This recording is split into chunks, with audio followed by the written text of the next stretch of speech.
My name is Jesse. I am a combat veteran. I was deployed to Iraq with the Army for 18 months. And during this time, I was tasked with convoy security. I saw a lot of action.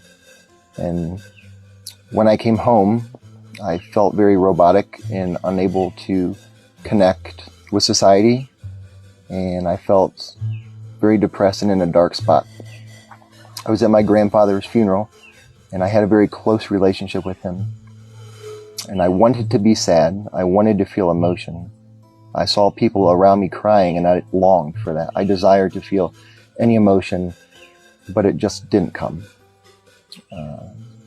Things got worse to the point where I was in the shower and had the thought that if I shot myself here, it would be less of a mess for my family to clean up. And at that point, I knew something had to change. So I started to investigate why I was feeling this way. And it has to do with neurotransmitters. If you wake up for work late, you might have what's called a sympathetic outflow, a release of adrenaline. So you scramble, your heart might increase, you might get shaky or sweaty, and it's just a flight response. You need to hurry. So imagine this response, but amplified when someone is actively trying to take your life. And then stretch this out over an entire deployment. Mine was 18 months long. Your body would not function with a level of adrenaline and your heart beating 140 times a minute for a year and a half. So what happens is your neurotransmitters become upregulated. It means it takes more of a response in order to feel anything. So when you come home, there's nothing that's going to trigger a threshold response. And the neurotransmitters don't just reset themselves. So that's where the numbness and robotic feelings come from.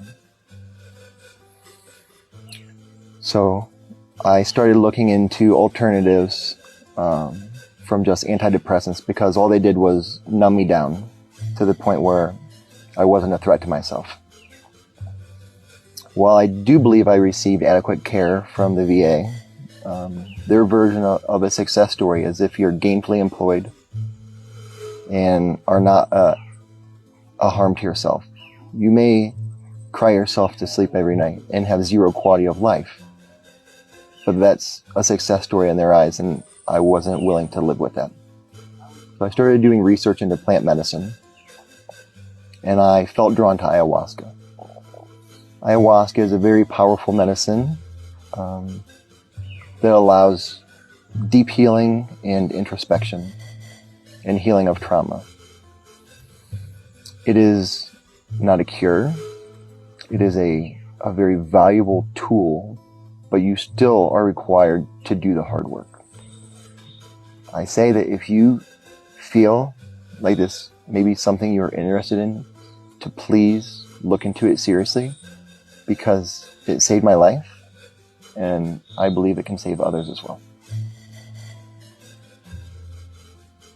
The first time I did ayahuasca, it was very gentle and loving. I've never felt a true love like I felt under ayahuasca.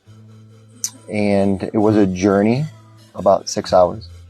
And it just showed me and taught me things from a perspective that I do not believe originated from my consciousness, because the teachings were so profound. I do believe it originated from somewhere else. In my experience, antidepressants are a bandage covering a deep wound, and that's all it is. If you can heal that wound, then you can truly live. So for me, even with antidepressants, it made me feel very dull and numbed down. I did not have joy or happiness. And there was always something missing inside of me. And I think that Some veterans, unfortunately, try to fill that void with drugs or alcohol. But if you feel frustrated or angry or a lot of internal dialogue and just general turbulence, I would suggest that you very strongly consider plant medicine, because it does allow you to heal from within. It exposes your trauma and shows you the path of healing. It shows you what you need to do in order to truly live. I believe we were put here on earth to enjoy every aspect of life, and ayahuasca has definitely helped me do that.